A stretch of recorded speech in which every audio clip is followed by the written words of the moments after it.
My name is Clara Towson, and I'm a friend of the show. Boom. I am Francisca George, and I'm a friend of the show. Perfect. Hi, my name is Susan Leemans, and I'm a friend of the show. Boom. Yeah. My name is Zainab Sammaz, and I'm a friend of the show. Boom. Hey guys, my name is Sasha Vickery, and I'm a friend of the show. Boom. Hi, my name is Lloyd Harris, and I'm a friend of the show. Perfect. Hi, my name is Jan Faria, and I'm a friend of the show. Boom. Yes. Take one. Well done. Hi, my name is Jasmine Paolini, and I'm a friend of the show. Wow, Jasmine, you got it in one time. Ready? Play.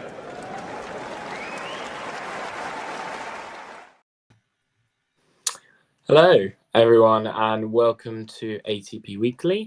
I am joined by Mario and Vanch, and we are going to talk about probably one of the strangest weeks of tennis I've possibly ever seen in my very short tenure on watching tennis compared to these two. How are you two doing?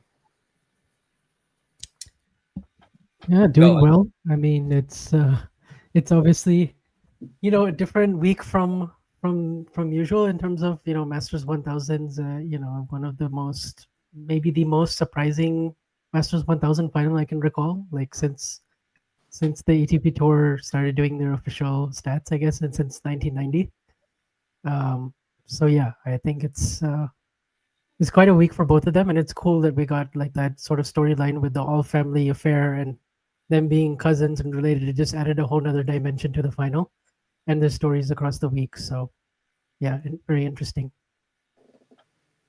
And you, Mario? I mean, very good. It's been a very good tournament, actually, because first of all, the matches themselves didn't disappoint, even though there's been, few physical issues here and there. But, we've had actually many great matches. And also, of course, the story, both in terms of, the guy who won and his own story. But as Vanch said, I don't know who made this script of these two cows.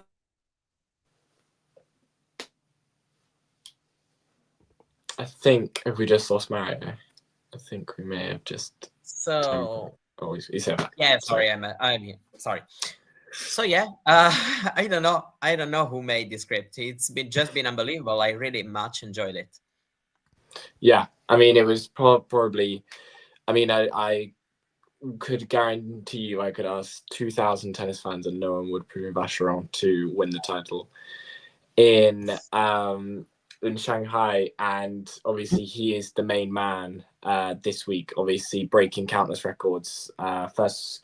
I mean, the most successful Monegasque tennis player of all time, the lowest ranked player to ever win a Masters at 204, now up to 40 in the world, quite the jump. And obviously, I think it was our first major final between family members since the Williams sisters in 17 AO. Am I correct? Vanch, am I correct in that? I think so. Yeah, that sounds about right. Yeah. So countless records. I mean, where does this rank for you, Vanch, in terms of biggest upsets on a tennis court? Oh, in terms of Masters 1000s, I definitely have to put it at the top. I can't really recall another one, especially between qualifier and then an unseeded player like this. Like obviously, we had. I'm trying to think, but like Basilashvili Nori, I don't think that was as surprising as this. Before that, you had like Sok Krajinovic again. Like Sok was seeded, and Krajinovic had been showing some flashes throughout. Like it wasn't as surprising as this. I don't think anything comes close to this in terms of ATP Masters 1000s. People mentioning Emma Raducanu, I guess, on the women's side, as far as the 2021 US Open. But even there, like, she had made fourth round of Wimbledon, like not too far long before. So in terms of the level of shock of Vacherot, like he almost lost in the second round of qualies to Liam Draxel. Like he was 2 points away from losing, if I'm not mistaken. So then to see him go through the gauntlet that he did with Bublik and then Tomas Mahac, another seeded player, I think he was the 20th seed, and then Greek Spore, where he was on the verge of losing that one in straights, and then Holger Rune, where he just came up with this incredible backhand passing shot that should be like the the shot of the week or something from him, because that 4-all in the tiebreak to pull that out was just nuts. And then obviously, Djokovic, even though he was compromised in the semifinal, it was still a very brilliant effort for him to close it out in the end, the fashion that he did. And then in the final, obviously coming back from a set down. So like 6 of these 9 wins from his 3 sets. So that's a lot of tennis. And I was very impressed how he held up physically as well. I mean, we talk about his game and everything. They're actually very similar in terms of their play style, him and Rinderknecht. They both have that similar type of looking service motion. They're both looking to be very aggressive on their +1 shots. His backhand defense just so impressive, like throughout the whole week, and just like his physical like durability to withstand all these tests and at this kind of level. I mean, obviously, this was a guy I think who made 2 challengers at the first half of last year. So he was already trending to be in the top 100, and then he just got hurt for, second half of last year. So I think he was on his way there, but then still, you wouldn't have expected him to go through anything like this and actually come out the more, physically and mentally more durable throughout, all these top 20 seeds and everything. So I just like an absolutely incredible week, and I'm excited to see what he does from here. Like you said, going from 204 to 40, like that, just more than doubling his prize money that he had before. So just absolutely, and hats off to both of them. And there are lots of rabbit holes that we can go down, of course, to this. I mean, he was 9th alternate to play qualifying. Like he wasn't even supposed to be playing qualies, and obviously got in with some withdrawals. And then all the way later, a week and two and a bit weeks later, here we are. And 1 and a bit weeks later, sorry, here we are. And I mean, it's just ridiculous. I mean, for you, Mario, I mean, especially with this whole family dynamic, where does this rank for you? Well, very, very high for sure. If we think about this century, I think at the top. I know we may do a couple examples probably in the 90s. I mean, 1000, probably there was Carretero ranked like 165. It was his 4th appearance, like Vacherot, 4th Masters appearance. So they both shared this, let's say, record of fewest appearances to win a 1000. He also was a qualifier. But of course, for me, it's impossible to say how it was perceived and felt at the moment. So, I'm leaving aside everything that happened in the past century and focusing on this one. I'm pretty sure it's at the top for various reasons, and it's just been amazing witnessing it, because it's a weird feeling when you go match by match and you see him pulling an upset and then probably saying, okay, that's it. For example, when he loses the first set against Rune. But then in the second set, there's fight. And then, as Vansh said, that 4-all point, he loses that point and Holger has 2 serves to win the match. Of course, far from guaranteed that he wins those 2 points, but, still. And he finds that passing shot, which is a bit like, here he won the tournament kind of shot, when you think, you go retrospectively thinking about that.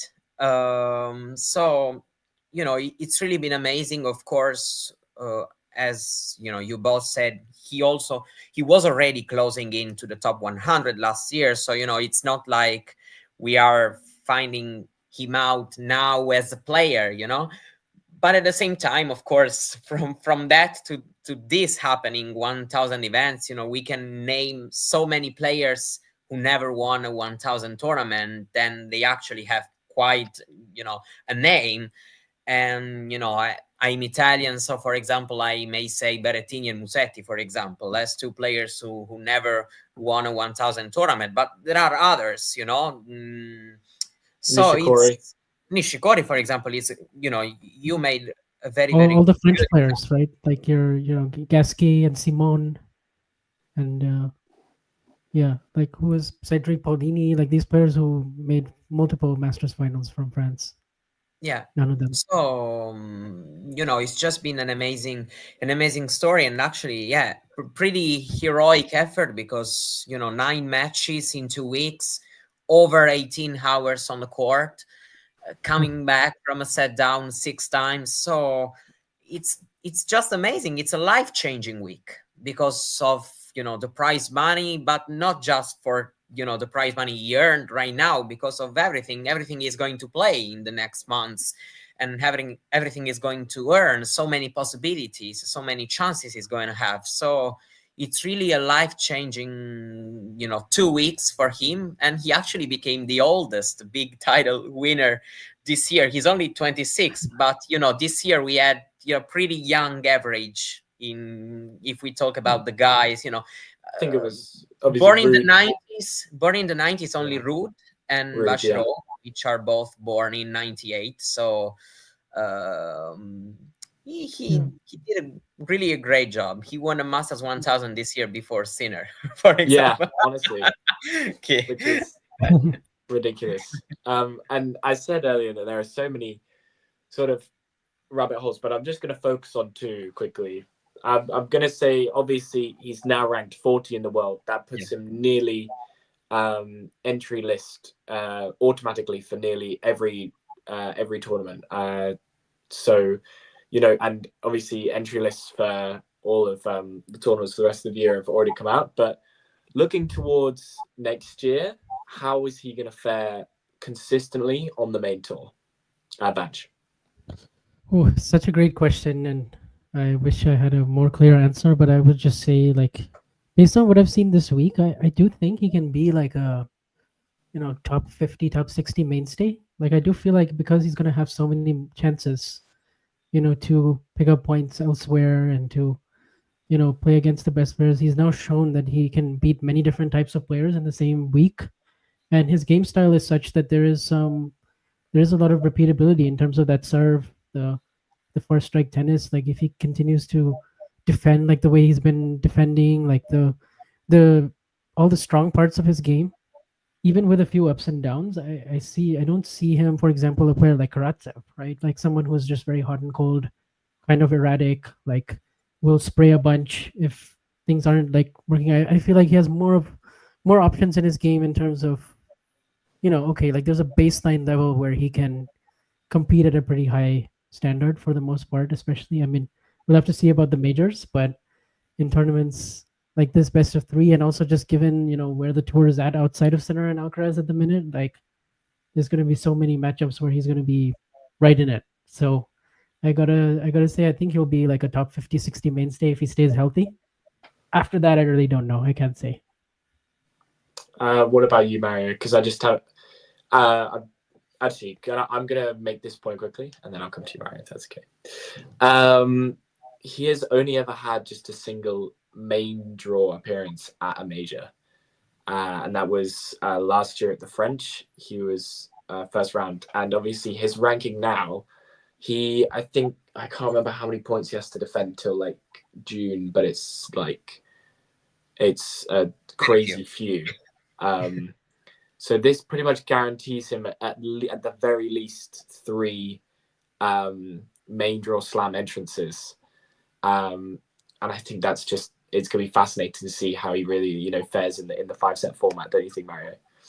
Yeah, I would say 4, because if you have 1,000 point, you are in the range for playing Grand Slam main draw events. So basically all the main draws next year, of course, barring any bad event, which are not, we hope it doesn't happen. I would say that he actually had played a few, good matches, let's say, in the past as well. For example, he took a set off Dimitrov before. So, he showed something. I would say that, of course, there's going to be a little bit of recency bias because of what we have just seen. But, I feel like, at least if we talk about what he can potentially do, I think that we saw a little bit of it. Let's say that, not that this level is going to be repeatable week after week, but we saw that he has his weapons that can work, probably especially in certain conditions. For example, I would like to see a little more of him, of course, playing these sort of events when conditions are a bit faster. But, in these sort of conditions, he has, both forehand and backhand, which can do, some damage. He can generate power. Service, okay. He does the job. At least he did this past 2 weeks. So, it's a serve that can potentially work in the future as well. So, I don't know. I feel like, of course, I'm not expecting fireworks because maybe it'll happen, but, I don't want to just get fooled too much. But at the same time, I think that the possibilities are there to do something positive in the next months. Then, of course, there are many factors like how it's going to react also mentally, psychologically to this once everything will be, kind of soaked in. And also, it all depends on many factors, also physically. But if we talk about his, fundamentals, I would say that, we saw that at least in these sort of conditions, they are reliable. And so, I can expect him beat some players that we have playing the slams, the masters right now. Yeah. And I think I agree with Vanch that top 60, like 70 mainstay is probably something that could very much happen. And I mean, right now it's kind of like, I mean, you give it a couple of weeks for him to recover because he's just played a shed load of tennis in the last 2 weeks. And he's not a man you want to see next to your name on the draw. I mean, absolutely not. I mean, confidence has got to be high as it will ever be, unless if he repeats this, then, that would just be, crazy. But, yeah. And just final thing on Vacherot before we move on to his cousin, Rindik Nesh. He's obviously now become the most decorated Monegasque tennis player of all time.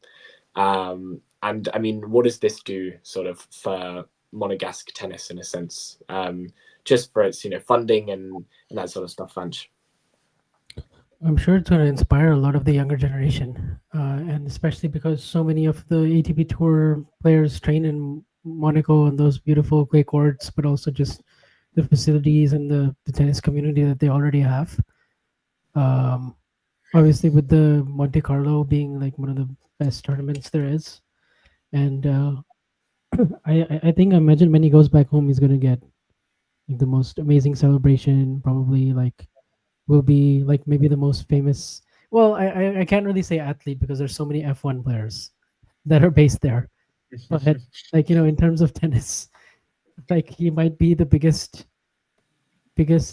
celebrity for a while there, and I think that's gonna bring a lot of attention, and it's good for the game. And I hope that it inspires another wave of talent, and they're able to, maybe he can be like a mentor for kids and stuff like later on, and maybe it just like next year Monte Carlo Masters. I mean, that's gonna be a huge tournament for him. Should. I can't even imagine. I mean, I think there's a possibility he'll get a main draw. It'll be with his ranking. He'll be main draw. Yeah, he'll get a wild card regardless. Yeah. But it almost frees up a wild card if there's another. And I remember that moment, by the way, where Dimitrov greeted him very warmly in the handshake, and he was very impressed with him, and he had been training with him for a while. And I remember Djokovic saying the same thing, that they'd been training, and so they'd all these players had kind of, the ones who live in Monte Carlo at least, had heard of him, seen him, at least practiced with him a few times. So that already makes it, maybe they're like less surprised by his abilities because having felt the ball and everything before he came on tour at this level and all that. So yeah, I think it's huge, and that's what makes the story. It adds another layer of like making it one of the most memorable weeks, really. Absolutely. I mean, a week that will be remembered for years and years and years. But Mario, we're gonna move on to his finalist opponent and cousin in Rindik Nesh. I mean, spectacular week for him as well. Just his second ATP final. His first one was Adelaide, lost to Kokkinakis. Vanch, am I right? Right. Yes. Kokkinakis, Adelaide. Yeah. And I mean, obviously a bit of a jump from the 250 to 1000. Mario, what did you think of Rindignesh's week? Sorry. Yeah, it's a little, not a little. It's a big difference if we compare the two stories, the two runs, because Rinderknecht is somebody who got many big wins lately, even before Shanghai.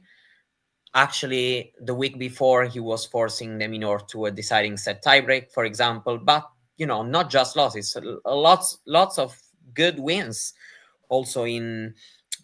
Let's say starting from the grass season, but also the French Open. He did a pretty good opening round against Sinner, probably the guy who pushed him the most until the semis, if we have to think about it. So, he was already, showing a consistently good and better level. So, it's a surprising run, but a surprise that we have been a little bit used to see also in the past quite a few times, let's say. So it's a bit different. I wanted to answer that question Jake made about what we feel his probably best conditions are. I would say that both fast and slow conditions can be good for him. Of course, it's a little bit different. Quick conditions, it can be good, maybe thanks to, of course, his good serve, the ability to play short points, while in slow conditions, like for example in Shanghai, they were a bit slower than usual, at least if we consider how the hard courts are playing more or less lately on the tour. Of course, it helps you when you have to defend. He was defending way better than other occasions. For example, the match against Felix or Geraliassim, for Felix, it became, practically impossible to win the rally against him. He was really not missing anything, being incredibly solid. So we saw both sides of Rinderknecht lately. And it's great. He's also another player who's been making great moves lately.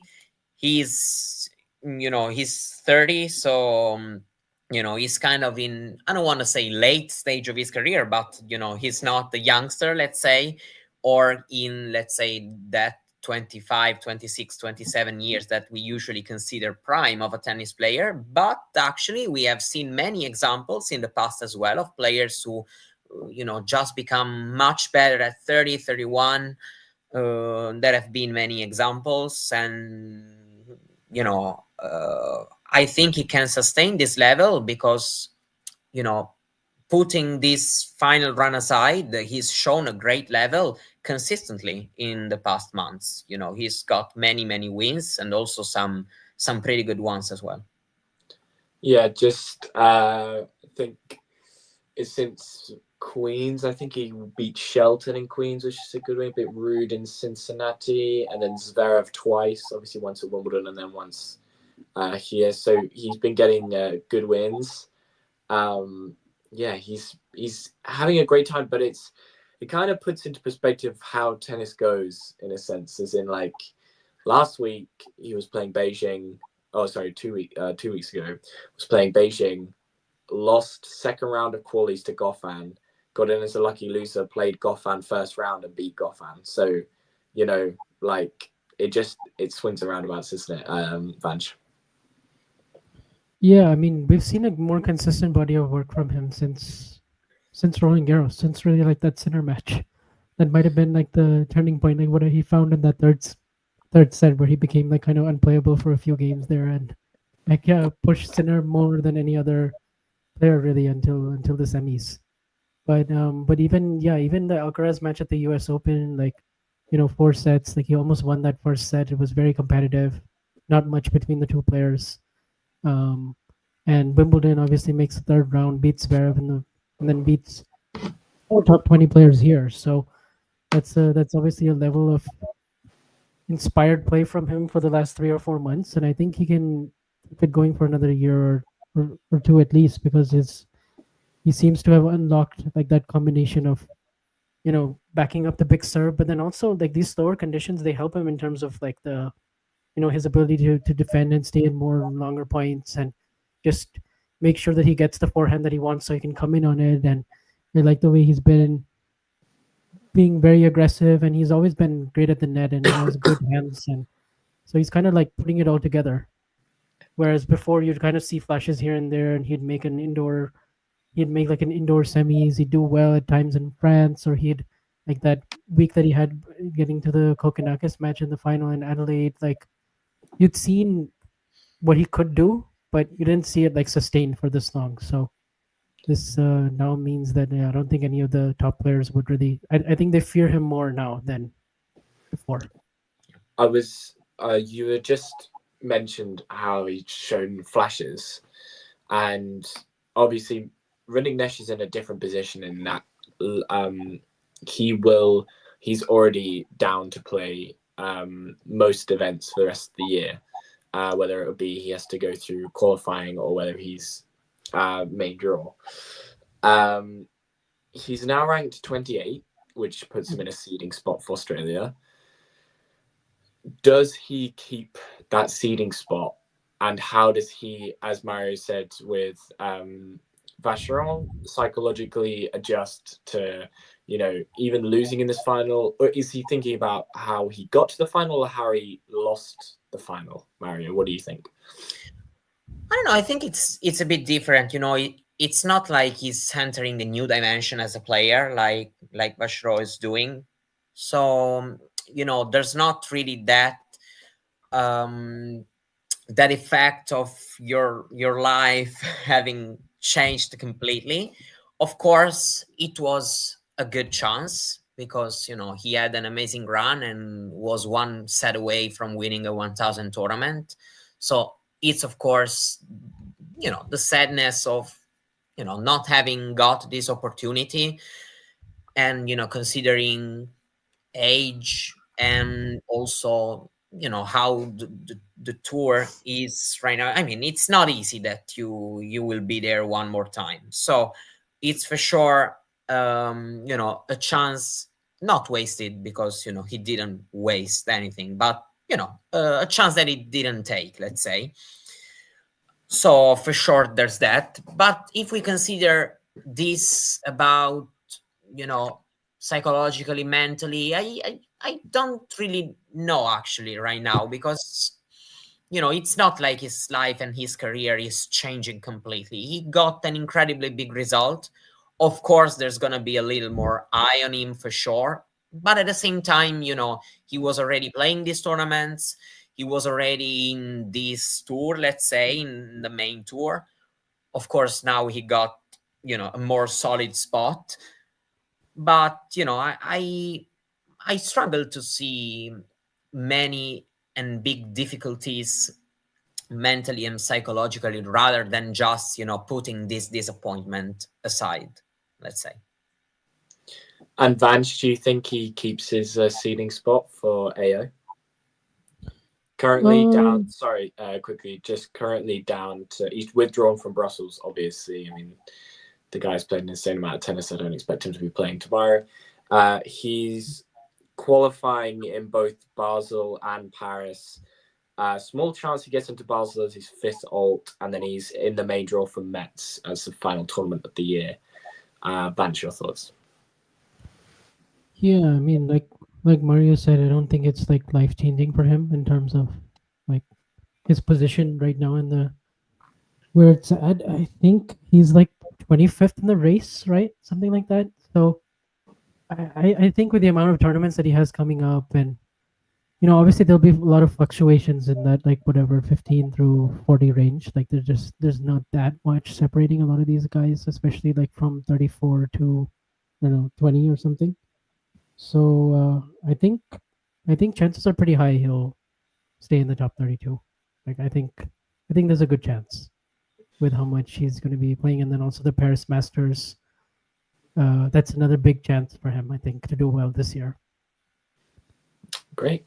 And I think we'll leave Rinderknecht there unless anyone has any other comments, and we'll move on to his semi-final opponent in Daniil Medvedev. Now, how big an opportunity for Medvedev was this, Mario? For me, he's probably the only one really who could think about this tournament I know that many players will look at, the final, what the final was, and thinking, oh my God, this was an opportunity. But if we are going to think about big regrets, probably he's the only one who I really think as, that many, because of all those break points he had in the match against Rinderknecht. Especially, of course, in the 2 sets that he didn't win. And let's say in the third, especially, because the second, he also got broken twice. So, but in the third, of course, he had some chances to take a lead before getting into that, of course, situation where he kind of broke down a little in the final game. And so, yeah, probably he's the one who will look at this the most as, a bit of a chance wasted, because then in the final, I know that Vacherot has beaten many guys, but you are the one with the big experience factor. So anyway, this hasn't happened. Let's say that I have good and bad things to say, meaning that, for example, his quarterfinal match was, I think, probably the best performance he put this year. Yeah. Considering the opponent, of course, because he played good in few matches, but considering also the opponent, I think it was a really great performance, because I didn't really see De Minaur really not being there or doing many things wrong. He was really hitting, more similar to the old self, let's say. But once again, then something happened, and he didn't manage to win the tournament, to reach the final. It's always, also a little bit similar the way he loses these matches many times from a setup. This time it wasn't set and break up as many as other times, but still he had many break points, many chances to, to take a lead and win the match. So I feel like probably we saw a better version of Medvedev in China compared to the United States, a way better version. But there's still some, I would say, maybe a little bit of a mental issue at times in some moments of the match. And also probably, we know that he suffers at times of cramps and these things. So I don't know if also at the end, everything, made him not being as, ice cold as he should have been in that semifinal at the end. Overall, I don't know. I don't know where he is, let's say. We've seen a better version for sure, but I still would like to see more. At least considering, I consider him for what he is, like Grand Slam champion, former number 1. I know he's probably not going back there, but still, I think I can expect more, like backing up big performances and putting 2-3 big performances together, let's say. And just looking at Medvedev, he's still down to play in Almaty this week. Just for last week, what do you think, Vanch? Can Medvedev, challenge the big guys again? Obviously, this is a much better version of Medvedev than we had for the majority of this year. He's had a very poor year for his standards. But we're heading back in. I know obviously we haven't even finished this season, but already looking towards next season.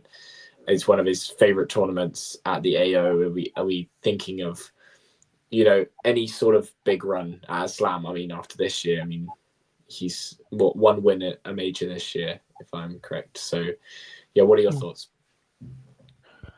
Yeah, my thoughts was that this was an opportunity that he'll probably look back and think, wow, like I could have maybe won this title, and then that whole season, like he would have been up to 10 or something in the race, which would have been massive. Obviously, he still made some gains this week. He'll be like around 15, but just the way these tournaments have ended. Like he served for the match against Wu, he served for the match against Tian in Beijing, and then here he has those break points. I know Rinderknecht played them really well in the third set, but still mentally, I feel like there's some fragility in those big moments. You know, the de Minaur win, I completely agree with Mario. That's like his best match all year. Like the way he played on those break points, the how much conviction he had on his ground strokes, the way he was going after his forehand down the line in big moments, and even his serve looked really good. Like it looked, if you had not seen the rest of his year and you'd just seen him play that match, you would have thought like, okay, he hasn't declined much. But then you see also still for some instances where he's kind of like a little up and down mentally. The serve, sometimes he goes for too much on the second serve, and that's a constant battle for him. Is like, should I go for 2 first serves here, or should I kind of maybe just get it in and then rely on my grinding ability? So he's still like in that process of sort of finding that identity, because he's had a bit of an identity crisis this year where he's tried to up his aggression, or he's not like found the right balance in terms of competing with these guys, especially since most guys know how to play him now. And Rinderknecht, like the way he played tactically with the drop shots, serving and volleying, taking advantage of all the space and time Medvedev was giving him, like that's a blueprint that a lot of guys on the tour will be able to follow, and they'll have a lot of belief going into these matches. So it's just going to be about if Medvedev can withstand the these tough physical matches enough, and he doesn't suffer those cramps, and then he gets to play these later rounds against players, and he can.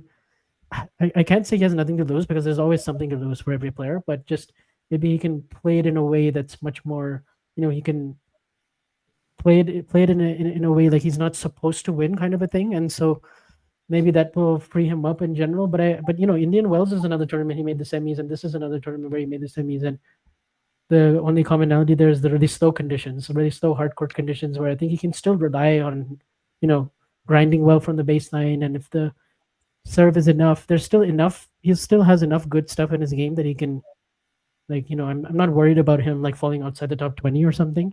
It's just more, can he get into that, can he get back in the top 8, and can he actually contend? Because right now I don't think, as much as we've seen some improvements during this China swing, I don't think he's like quite there where he would want to be in it. Maybe it'll still take time, or maybe this is just, we'll have to see if that is his new baseline. But yeah, wild that he only won 1 match at the majors this year, and it was against Samraj. 2 sets to 1 down. Vanch was obviously mentioned there that he's still trying to find the balance to his game between being aggressive on the forehand side and still sticking to his grinding ability. Is he still trying to find that balance, Mario, before going to Australia? Will he come with a completely different sort of game style from the off season? I don't know. I feel like it's tough because of course you want to evolve. He knows that he has to up his aggression a bit. He's done it, I would say. At the same time, you don't want to lose your identity, because it's both who you are, and also because maybe he has declined a bit in that department, but he's still a player who has those qualities, at least against majority of the players. So I think it's about to find a balance, of course, to serve well, because it helps you against the Minaur. It felt like every break point he was conceded, it was an unreturns first serve, at least in many of them. So, for example, serve helped him a lot in that match, and this is important. And so, I don't know. I feel like it's always, a matter of finding a balance. Of course, he needs his backhand to be on point, because I feel like, forehand is always a bit ups and downs, let's say, but the backhand is his reliable shot. And so if he comes back hitting it well, like he was doing at patches this month, and then it becomes difficult to win the point against him. So, I would say that, of course, he needs to be a bit more aggressive, and we've seen him doing it, also returning a bit closer. Let's say that so far slower conditions are helping him a bit more. like Indian Wells, as Vansh said, and Shanghai, rather than Canada, Cincinnati, where things were pretty rough for him. But overall, I still think there's a lot on the mental part, because of the patterns of these losses that he's had. So I feel like if he manages to find the good balance and also believe in what he's doing, also in the tight moment maybe, and then things can at least improve a bit more for him on the court. Yeah. Wait, just one more thing. Also, the Tien win was big, because that's obviously been one of the best rivalries this year outside of Alcaraz and Sinner. And the matches are just so physical and attritional. And I think just the fact that he managed to get one win, like if he had lost to him 3 times in a row, and especially with all the chances that he had in Beijing and even in AO, it would have been like he would have really been a mess, I think, had he lost this one, because break points for 4-love in the second set, and if he doesn't win the third from there, like I think that was big. Just psychologically, I think that'll be good for him. And obviously someone was asking about when Rinderknecht lost, or when he lost to Rinderknecht, then he had that like bit of a spat with the umpire, and I think that was regarding like the time violations, or like not looking at the shot clock when Rinderknecht was getting down to 0. For me, I hope Medvedev tries to get away from all of that, because he needs to focus on things he can control, and stuff like this, like it's just it's putting his mind in a different direction where he's almost like he almost is like making it a point to say like, oh, people are against me, like this isn't sort of fair, and I think it lingers in his mind for too long, and it sometimes affects his focus in these matches. And he's trying hard after the Bonzi match to not explode and not behave like the way he did, but I still think there's some stuff internally that he's trying to work out there. So I think that goes along with the game. I actually have 2 things. Just what you were talking about when he was in the semi-final, when he was talking about it, I think I don't quote me on this, but I'm 95% sure this is what he said. He said something, because he was obviously talking about Rinderknecht not being ready for when he was going to serve, and he said that he played Rafa 5 times and never in a single service game was Rafa ready when Med was ready to serve. And I think he was just making that comparison. I think I saw that on Twitter somewhere. And also, but it was different. I think he got, in that case, a time violation, because he said, he never got one in 5 or 6 times, and the first time I do it, I get something similar. It was something like that. Yeah. And I just wanted to touch on Jake's question about if I was Medvedev's coach, would I encourage different things or try to restore strength? A bit of both. As literally perfectly what Mario said, that you can't lose your identity because it's who you are, but you have to bring new things into your game. As I think all my 2 fellow panel winners have kind of summed it up quite nicely, that you have to have new things because the tour has figured out how to play, but you can't lose your identity. So it's trying to find the balance, which he still is trying to do right now, because he's gone. I've seen him try ball bash, which just looks really weird, to be honest. And I've seen him try to really grind, and he just hasn't found the balance. So if he can come to AO with this new balance of being able to be destructive be destructive in small quantities on the forehand side, and stay rock solid on the backhand side, then maybe we're looking at a top 12, top 10 Medvedev. But at the moment, he's still trying to get there, for me anyway. Unless anyone has any other thoughts on Daniil, we will move on to the other semi-finalist before we look forward to this week in Novak Djokovic. Now, there are lots of things to discuss about Djokovic. Is this his last tournament of 2025? Is this his last time in Shanghai? Well, we know that he will be playing Athens. So that much I think is Yes. confirmed. Sorry, of course, yes. But Vanch, what were your thoughts on Djokovic's week? Yeah, a bit of a mixed bag because he, had all those physical issues, and obviously the draw was very kind, and he made the semis. But still, there was something wrong with him every single match. Like whether he was puking or physically, his left thigh was bothering him. In the semifinals, it was the low back that I think he tweaked at some point in midway through the first set. But he was fighting. He was out there grinding. The match against Cilic was actually quite a good one. That was, let's say, pretty high quality from both of them.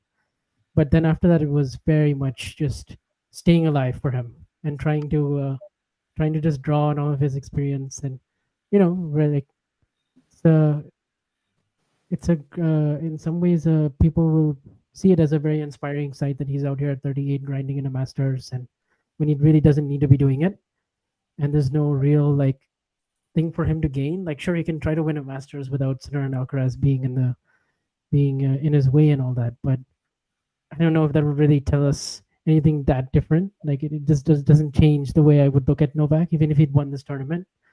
And as far as his chances go of winning another major, I don't think it would be like a sudden boost or anything that would make me think, oh, he can actually win a major in 2026.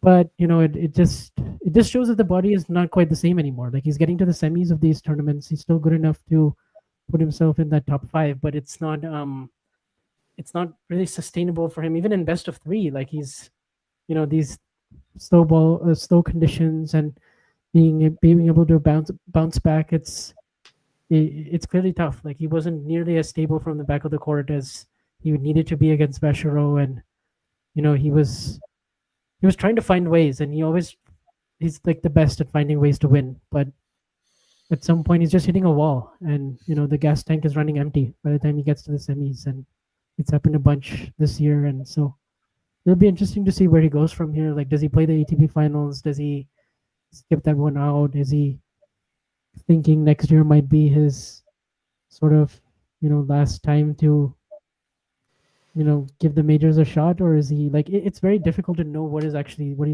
thinking. I think he's quite unsure and torn himself about what to do. He clearly is loving the crowd support. I mean, that much is clear. In China, he gets plenty of support and plenty of love from the fans, and I think he's relishing that aspect of it. He's certainly enjoying the times when he's been on tour, even with the reduced schedule. He seems to be enjoying the challenge of it, but it's just, as far as his legacy goes and having achieved everything he has, it's kind of complex where he's actually at. He's in a very weird spot.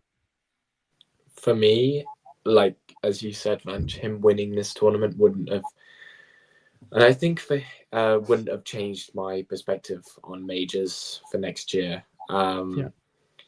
I also think it's not going to change his. I don't think he's wants this, oh, I've won another major, but I didn't play Sinner or Alcaraz. I feel like he wants the challenge. If he beats Sinner in Shanghai, that's a completely different equation. We're talking about a fit Sinner, but that's a different equation. But right now, I don't think he was, thinking like, oh, I've got a major in the bag if I can, win this Masters. I just don't think it correlates that well.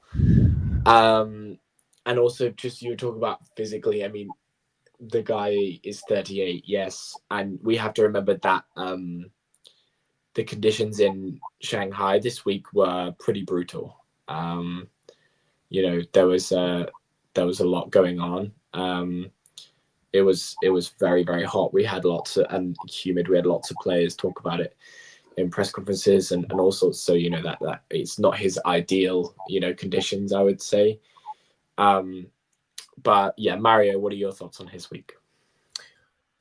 I actually stopped asking myself questions about Djokovic because I have a pretty clear idea about him. It's tough for me to say because I've always, loved him, and I love that he's still on tour. But I don't think 25 is possible. I think he only loses to Sinner and Alcaraz because those are the guys who faces in semis and finals. Actually, this year told us that the later we go into a tournament, the more likely it is that anyone beats him. If we think about Mensik in Miami, and this time in semis, he was able to find a way against, Munar, against, I forgot who it was. Later it was Bergs, but, before Munar, it was another three-setter. Hanfman. Hanfman, okay, yeah, sorry. And suddenly then Vacherot made it in the semis. Of course, his physical situation was probably even worse than in previous matches. But because this is how it is going for him, then of course, something can always happen for sure. But I'm not really a dreamer when it comes to his situation. That said, he's still a top player. He's still one of the top guys on tour. He's, I would say probably the most reliable one if we, put Sinner and Alcaraz aside, so probably he's also okay with his spot right now, and he's, he'll retire when he falls, down to, I don't know, 7, 8, 10, 12, probably. I don't know. So for me,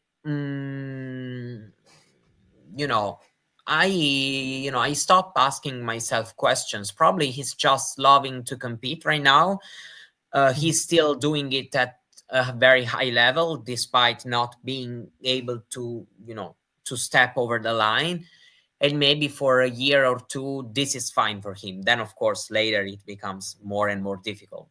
Also playing for the crowd, playing for these tournaments, I would say that, of course, he can't be, happy and satisfied whenever he doesn't, win the whole thing. But at the same time, I don't think he is crazy and he thinks something he is not right now. So, I don't think he's in a very weird spot. It is how it is. There are better guys, two better guys who are in the prime of their physical and technical and tactical abilities. So, he's great. He can win many matches, but of course. I just have a couple questions, and then actually there is one more player we want to briefly talk about before, because Jake has reminded me, which is just because of one point that is quite interesting to look at. Just quickly, does Djokovic play ATP finals? Quickly, yes or no, Vanch? I'm leaning towards no right now because he's playing Athens just a week before, and I don't know if he'll have enough left physically or he'll want to give it a go. So just because he skipped it last year, I'm not sure. I mean, it would be great if he made the field, and it would make it more interesting. It would be nice to see him play it one more time. But I think I'm leaning slightly towards no, but I wouldn't be that shocked either way. Would this be because this could possibly be his last chance to play? If like he does play, say he gets he beats Sinner or he beats Carlos, is that on the cards, Mario? It's an impossible question because we know that he's unsure, and so we are aware of the reasons why he can say no and the reasons why he can say yes. So more than this, it's difficult to say. It's good conditions.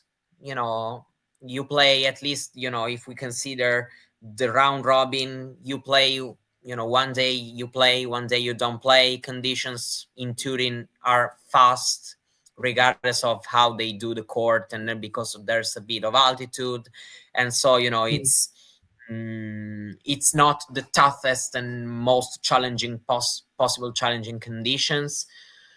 At the same time, it depends on his motivation to play, to go there. So I don't know. Probably if he can bring the family, he'll go. I don't know.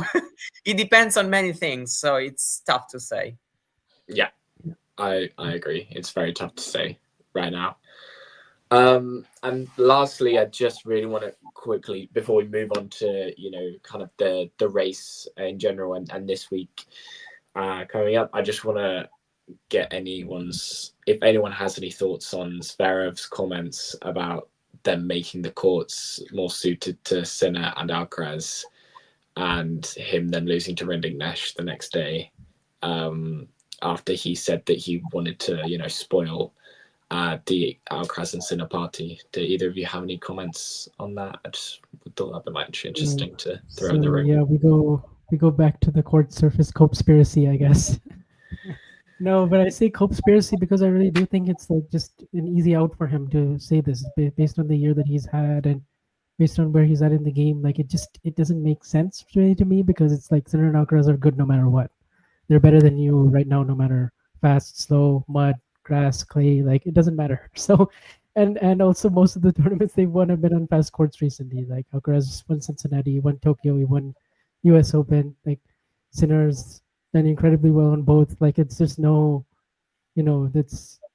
it's just kind of an easy thing for him to just pluck what Federer was saying in his context that's more favorable. And I don't know, just I think someone who thinks like that, like you can already see where his mind is really like gone right now at this point. So no, I don't really put any value in that. I don't think tournament directors are just like purposely sitting there like, oh, how can we get Alcaraz and Sinner? Because they're doing it anyway. So they're making the final regardless of whatever you throw at them. So that's kind of what I think. Mario? What should I say? I mean, it's a little bit of a sore loser behavior, if we have to be honest, meaning that, first of all, you have to, just play and adapt to every sort of conditions. But also, I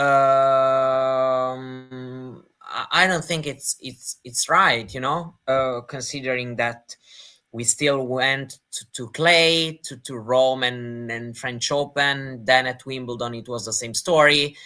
And then at the US Open, it was the same, as similar as the court can be, Also, I really don't think as much as the tournaments can have, of course, a say in how they make the courts and everything. It's really a conspiracy. There's, first of all, no evidence. I really hate when people share an opinion without using facts, numbers, proving what they are saying. You're just saying anything,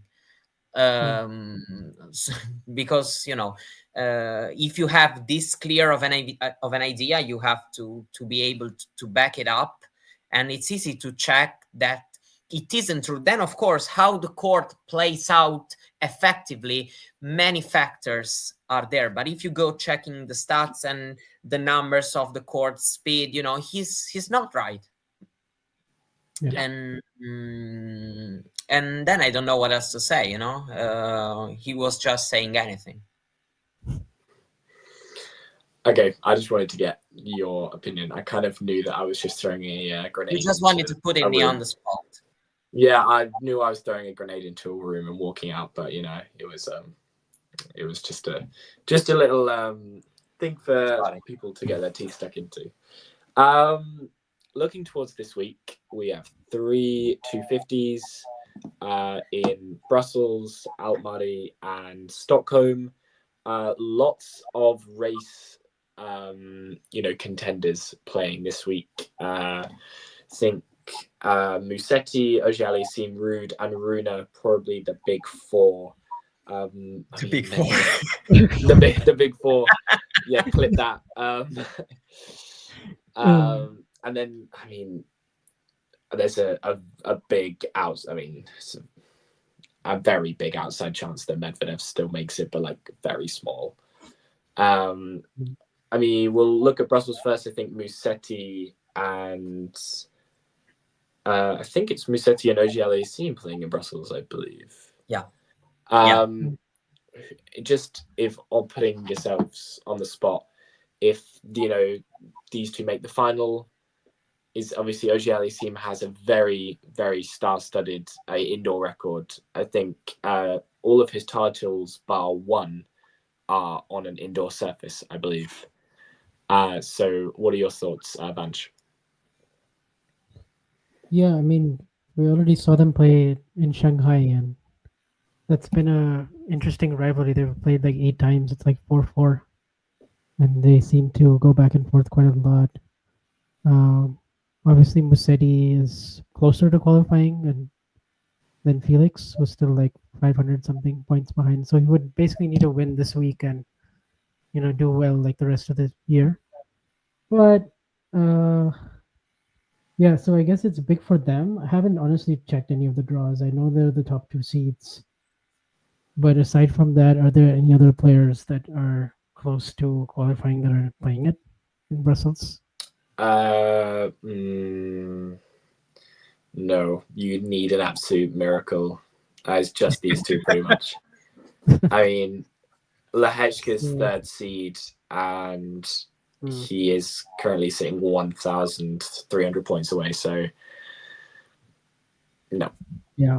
So no. So basically, it's all about these two. Yeah. And I guess there'll be a lot of attention for the Fonseca Botek match. Yeah, first time Fonseca is being seeded at a ATP Tour event. Yeah, and obviously he was one of the players that missed Shanghai, and then and the rest is history. The rest is history. Yes, exactly. So I guess thank you, Joao. Thank you, Joao. Right? Yeah, for once. Yeah. Mario. And only once, please, Joao. Mario, in terms of Auger-Aliassime and Musetti this week, does it still favor FAA? This is sort of his this is the sort of like the 3-4 weeks that he goes into this different sort of mode, and he's obviously very decorated on this surface, isn't he? Yeah, let's say that actually this still doesn't feel like that big of a week. I mean this. Like if Musetti reaches the final, then even if it's Felix beating him in the final, the difference is 85 points. So it doesn't change that much, let's say. So I would say that for Musetti, the most important thing is not being upset by, before the final, like already reaching the final, gives you some, I don't want to say, that you are calm thinking about the situation, but still, you are guaranteed to lose no more than those, of course, 85 points, let's say. Yes, Musetti can lose. And I think also Felix is upsetable. So, I don't think I would be shocked if Musetti Felix is not the final. Of course, Felix is kind of the main candidate to, overcome, let's say, to enter the top 8, because Rune and Ruud are already a little bit behind. They would need to go on a roll, let's say, also do very well in Basel. I mean, it's possible. I mean, Rune has always played quite well in this part of the year. But yeah, it's tough right now, to really imagine, them on big role to overcome Musetti or De Minaur. De Minaur is not playing this week. So, for example, Musetti reaching the final, Musetti would be number 7 in the race. So this is, this can be a good week for Musetti, let's say. I don't know. Then, of course, if Djokovic withdraws, the 10th player in the race is also in, because, But, of course, we will never know if Djokovic withdraws until, let's say, the end of the Paris Masters, I would say. So, there's not something to think about right now. Yeah, it feels like right now Brussels is the main tournament if we have to think about the race to Turin, because of what Musetti and Felix can do. But yeah, it still doesn't feel like that big of a week, because if Musetti reaches the final, he already overcomes De Minaur, and we will see. Felix, of course, has to win it. Yeah, Felix, it's a bigger week for Felix than it is for Lorenzo, for sure. But yeah, I think I personally, it wouldn't really surprise me if we don't have either of them in the final. I'm sure half the tennis community would love if Fonseca made the final, just for the sake of Fonseca making the final. But yeah, definitely a bigger week for Felix than it is for Lorenzo. But, I'm not putting my life savings on either of them to winning this one. Just looking I want Comesaña in the final, sorry. Also, big tournament for Zizou Bergs, and you could potentially get Bergs and Goffin. Like what a match that would be for the home crowd. That's true. Absolutely. I think actually Bergs against Collignon is a good match. Collignon has been making moves lately. So yes, I mean, I didn't realize Collignon is also. They're guaranteed Belgium second round.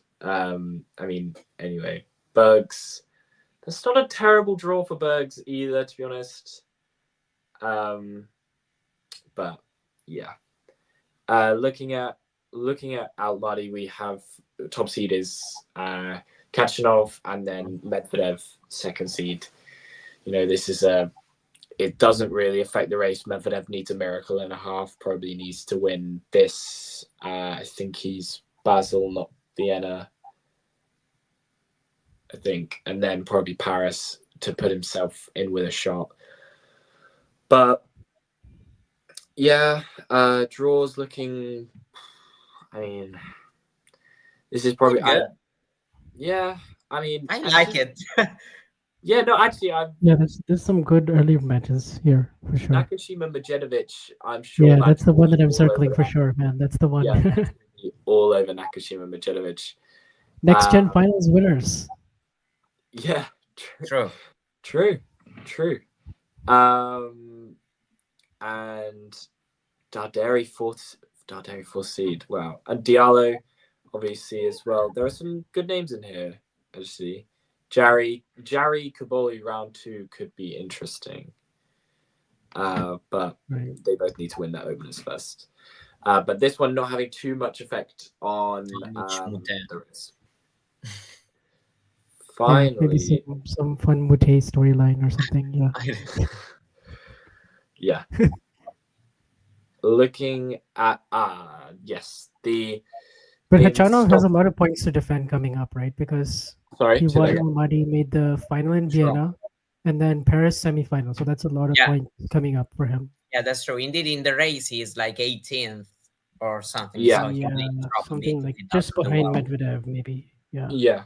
As you say, won Almaty last year, final in Vienna, and then what was it? Is it semis in Paris? Semis in Paris. Yeah.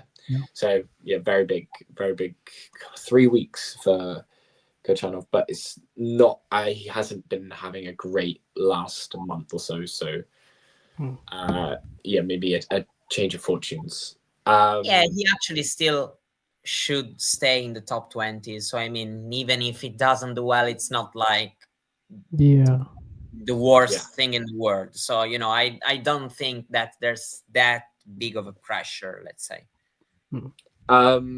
Looking at Stockholm, it's actually a very interesting draw. We got Ruud and Runa both playing pretty much for their spots at the ATP finals.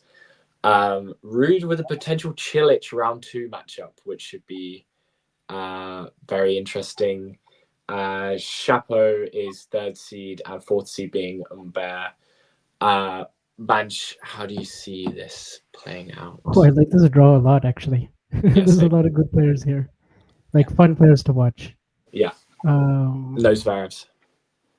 Yeah. Berrettini is also playing. I mean, honestly, this is another one where, like, it wouldn't shock anybody if Ruud and Runa didn't get to the final. because there's a lot of Indeed. it's so wide open like this one. It probably would be a surprise to see It this. will, yeah. Like even The Ema even more so than maybe Felix and OGLSE. Maybe Yeah, this yeah, one is yeah. like even more likely that we don't get the top two. The Ema brothers playing each other in round one. That's quite interesting. Oh. Leo Borg getting his standard wildcard. I think it's the last three. Remember Ema retired for a little bit and then he came back, I guess. Yeah. Do you know who won this tournament twice and is the defending champion? Tommy Paul. Tommy Paul, yes. And he isn't here. Of course. He's not here. playing. Yeah. I don't watch Stockholm for this reason. I guess you also have Denis Shapovalov. This has been like a big tournament for him. He's also Yeah, won Tsitsipas, this, I think also. I think both won probably their first title there. Yeah. 2018 and 19. Yeah, previous. Yeah, it was Rune actually won it in 22 as well. True. Yeah. Yeah. Yeah, so And actually this this is a 23. Monfils. Oh, right. This is a pretty stacked draw, to be Yeah. honest. And I don't see either Rude or Runa winning this. Rude has it pretty hard. I mean, Cilic and then also Popperin there is like very dangerous for very him dangerous. matchup wise. Kordas can just have a good run at any point. Like I would I'm gonna kind of think that it will be whoever wins that first round of Popper and Corda probably plays. I mean, I don't even. I'm not snapping a hand off saying Rude beats Cilic, to be honest. So yeah, very I don't interesting. think there's a big favorite. no. This Greek is Sport could do well here. Like, yeah, I mean, or someone could have. maybe this is telling Greek Sport's time. Don't say it.